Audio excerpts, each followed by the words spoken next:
La question posée concerne la création de nouveaux égrégars. L'orateur fait part des dangers liés à cette création, car elle peut créer une illusion chez la personne qui pense qu'elle ne devrait pas créer cela. Il souligne également qu'il ne souhaite pas revenir sur ce sujet pour l'instant, mais qu'il y aura peut-être une opportunité lors de la troisième partie de la conférence. Il explique que l'écoute de l'enregistrement de la cassette est recommandée car il y a moins d'énergie présente, ce qui permet à la personne d'être moins susceptible de s'illusionner et de mieux comprendre. Il ajoute que le travail dont il a parlé lors de la première partie doit être effectué en collectivité, car personne dans la salle n'est capable de le faire seul sans tomber dans le piège de l'illusion totale. Ensuite, la personne mentionne avoir découvert l'enseignement bouddhique lors d'un voyage au Japon et partage un exemple d'une réponse donnée par Bouddha sur le mariage dans la vie après la mort. A explique que dans l'au-delà, il n'est pas nécessaire de se remarier car les personnes seront unies en une seule entité. L'orateur explique que cela est dû à la loi d'attraction des énergies similaires, où ces énergies s'attirent plutôt que de se repousser, contrairement au plan de la matière. Il ajoute que dans l'astral planétaire, les énergies égoïques des personnes décédées se regroupent pour former une entité astrale. Lors de la réincarnation physique, les énergies similaires continuent de se mélanger et la personne se réincarne avec une personnalité fusionnelle de plusieurs personnalités antérieures. Il compare cela à l'union physique des parents dans le corps de leur enfant. Il explique que les personnes ayant des affinités particulières sont destinées à devenir une seule entité et à se réincarner ensemble. La réincarnation peut prendre différentes formes selon les cas, allant d'une fusion avec d'autres énergies à une réincarnation pulsée dans un univers beaucoup plus vaste que celui connu dans la vie précédente. L'évolution de la conscience humaine se fait par étapes, passant d'une conscience individuelle à une conscience planétaire, puis galactique, et enfin universelle. Lorsqu'un individu atteint une fusion complète de ses corps, il peut se réincarner de manière pulsée, c'est-à-dire qu'il devient l'univers dans lequel il a évolué. Cette réincarnation pulsée est une expansion de la conscience qui dépasse les limites physiques et donne une forme supramentale à la conscience. À chaque niveau d'évolution, il est essentiel de finaliser son parcours avant de passer à l'étape suivante. Certaines personnes peuvent suivre un cheminement hors de la collectivité et bénéficier de fusions retardataires, restant ainsi limitées au plan supramental planétaire sans pouvoir accéder au niveau extra-universel. Les grands maîtres, quant à eux, sont des entités hautement évoluées qui restent en contact avec une énergie supramentale sans pouvoir y être pleinement intégrés. L'être humain progresse dans son cheminement, il développe un corps éthérique, également appelé corps vital, qui lui permet d'interagir avec les énergies planétaires. Ce corps éthérique agit comme un support pour agglomérer des molécules supplémentaires et créer un corps supplémentaire. Ainsi, l'individu conscient de cette bilocation peut expérimenter à la fois dans le plan planétaire tout en conservant son intégrité physique, et dans le plan supramental où il peut rencontrer d'autres entités qui vivent une bilocation sans être planétaires. Ce cheminement évolutif s'étend sur les 3 plans extraplanétaires et, à la fin, l'être humain peut se libérer de la réincarnation en atteignant une conscience hors expérience, instantanée et non limitative. L'âme ne peut pas être détruite, mais l'individu peut détruire son identification au passé et vivre dans une conscience qui ne connaît ni le passé ni l'avenir, mais seulement l'instantanéité. Cela permet de se libérer de la peur de la mort. La parole joue un rôle important car elle matérialise l'expression du supramental et crée des égrégores, c'est-à-dire des formes pensées qui se nourrissent des mots et des idées similaires. L'être humain crée donc des égrégores, mais il doit apprendre à les utiliser plutôt que de se laisser manipuler par eux. En connaissant l'égrégore qui assujettit l'être, on peut les utiliser pour manipuler les autres. Dans ce texte, l'auteur souligne l'importance de la parole et son évolution à travers les ères. Dans l'ère du Poisson, la parole avait un rôle manipulatoire, tandis que dans l'ère du Verseau, elle aura un rôle différent. Actuellement, dans l'ère de transition entre ces 2 ères, la parole est précieuse car elle permet d'énergiser l'astral et de transmuter l'énergie. Une parole juste est une parole qui ne peut pas être déformée par l'auditeur. Elle dépend également de la connaissance de la psychologie contemporaine et des mécanismes de la langue.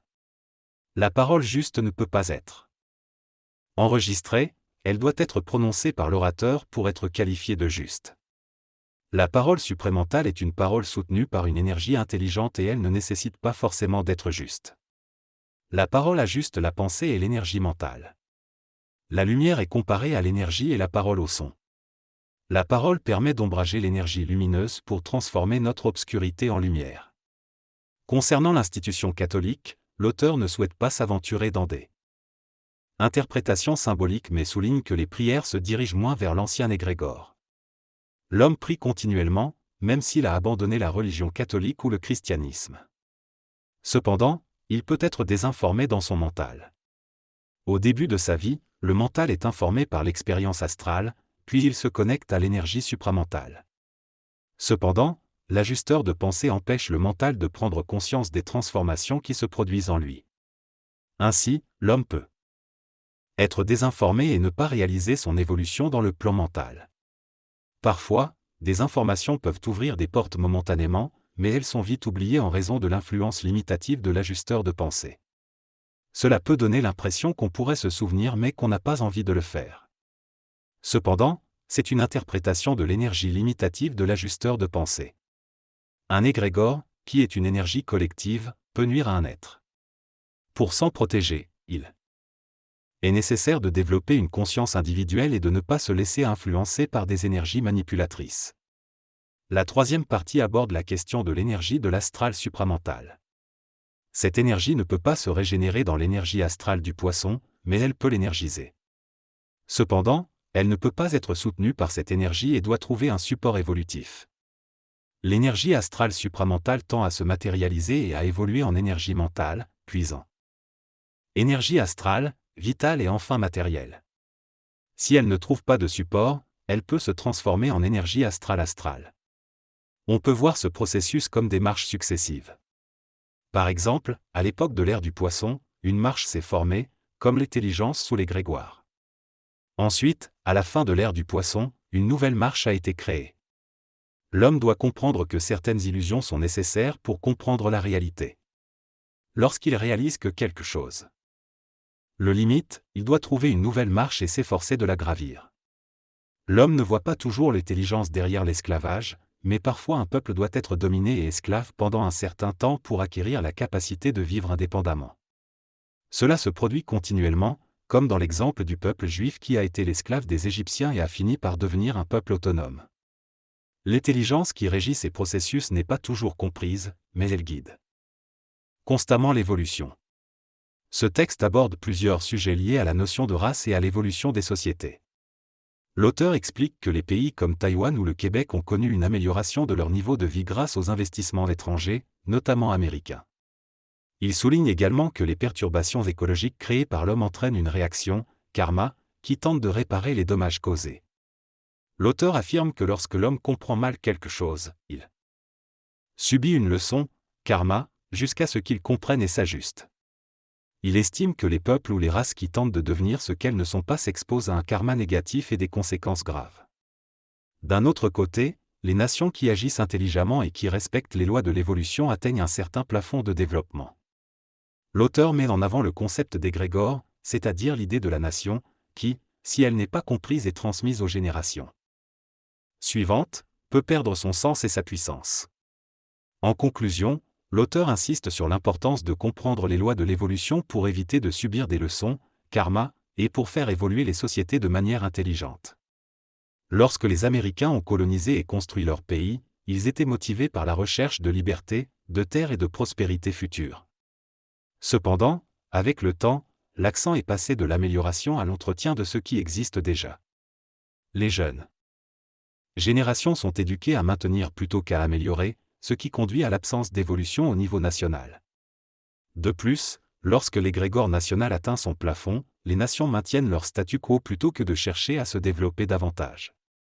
Le nationalisme tend également à diminuer à travers le monde, ce qui peut entraîner la dissolution des nations. Il est souligné que le Québec est en train de construire son propre égrégore distinct, et que les êtres mentaux qui ne sont pas influencés par leur ego sont difficiles à définir, car l'ego peut facilement imiter le mental, créant ainsi une illusion. L'énergie transmise est principalement intégrée au niveau du plan mental et doit être utilisée avec précaution, car elle peut servir ou nuire au mental en fonction de son utilisation. Il n'est pas possible de définir précisément les caractéristiques d'un être mental, car cela pourrait entraver son développement. Les peuples puissants n'ont généralement pas détruit les écosystèmes des pays en difficulté, mais ce sont les habitants eux-mêmes qui ont contribué à leur destruction par un orgueil national qui excluait les pauvres et les utilisait comme esclaves. Les nations riches aident souvent les pays pauvres par intérêt personnel, car leur confort et leur survie dépendent de ces pays. Les nations puissantes interviennent souvent dans des pays en conflit pour préserver leur propre écosystème. Les Soviétiques craignent que les Américains veuillent détruire le communisme, tandis que les Américains pensent que le communisme veut étendre son régime à la planète. Cependant, ils préféreraient tous les deux ne pas intervenir si les pays étaient pacifiques. Les États-Unis ont dépensé 2 millions de dollars par jour pendant la guerre du Vietnam, ce qui a sauvé l'économie américaine à court terme mais l'a appauvrie à long terme. Les Américains n'ont pas participé à la guerre pour sauver leur économie, mais plutôt pour des raisons écologiques et humanitaires. Et que sous la pression des grandes puissances mondiales. La guerre du Vietnam a également permis de sauver l'économie mondiale, y compris celle du Vietnam, qui n'est pas encore complètement rétablie. Les Américains ont été obligés d'investir au Vietnam car personne d'autre ne voulait le faire. Cependant, les motivations profondes de la guerre ne sont pas clairement comprises. Par ailleurs, le Vietnam était principalement un problème français à l'origine. La guerre en Corée aurait pu être évitée si les Américains s'étaient impliqués immédiatement après la Seconde Guerre mondiale. En laissant le désert du Sahara se développer, les Américains ont connu des problèmes similaires dans le sud de la Californie. En prenant des mesures écologiques, comme amener de l'eau et arroser, cette région est devenue à nouveau fertile. En général, n'importe quel désert peut être transformé en terre fertile si des efforts écologiques sont déployés. Le réchauffement climatique est également dû à la tendance naturelle de la Terre à se rapprocher du Soleil. Cependant, la position du pôle Nord n'est pas le seul facteur déterminant la météo, car lorsque le pôle Nord se trouve dans une position précaire, le pôle Sud peut être dans une meilleure position. Les variations de température sont également influencées par les vents et les différentes régions chauffées de la Terre. La transformation des régions de la planète entraîne une transformation de la planète dans son ensemble. À long terme, l'homme aura besoin de plus d'espace pour vivre, même si la planète n'est pas encore surpeuplée. Le problème écologique ne concerne pas seulement la survie des êtres humains, mais aussi la qualité de vie des survivants. À un certain point, l'homme sera capable de transformer lui-même l'écologie de sa planète, y compris la flore et la faune. Les animaux subiront également des transformations pour se nourrir principalement de végétaux, ce qui réduira la violence sur la planète. Cependant, ces changements ne pourront se réaliser que lorsque la science aura suffisamment avancé, car la politique actuelle est encore loin de permettre cela. L'exemple de la Californie montre comment la prise de conscience environnementale peut se produire grâce à des actions individuelles, comme l'économie d'eau qui a permis la croissance d'arbres et l'apparition de pluies. La climatologie planétaire influence les ondes telluriques, c'est-à-dire les énergies de la Terre, qui varient en fonction du climat. Les différentes régions du monde reçoivent des énergies solaires et telluriques spécifiques, ce qui impacte le développement de certaines formes de vie. Les climats tempérés, par exemple en Amérique du Nord et en Europe, favorisent un équilibre entre les énergies solaires et telluriques. Certaines régions comme le Québec ont des climats plus extrêmes, avec des températures plus froides en moyenne, mais également des pics de chaleur très élevés. Ainsi, le Québec est une région particulière, capable de supporter des températures extrêmes, avec parfois des périodes plus chaudes que dans le désert du Sahara. Cependant, il faut noter que ces transformations à grande échelle de la planète et de son climat sont encore lointaines et nécessitent des avancées scientifiques ainsi qu'une évolution politique. Dans un contexte terrestre, solaire et climatologique, il est possible de faciliter l'évolution d'une race parfaite. Par exemple, dans le cas du Sahara, il fait très chaud en journée mais froid la nuit. Est-ce que dans d'autres endroits, il fait chaud en journée et tempéré la nuit? La discussion se tourne ensuite vers le troisième rayon, sans toutefois avoir le temps d'en parler plus en détail. On décide donc de prendre une petite pause avant d'aborder ce sujet.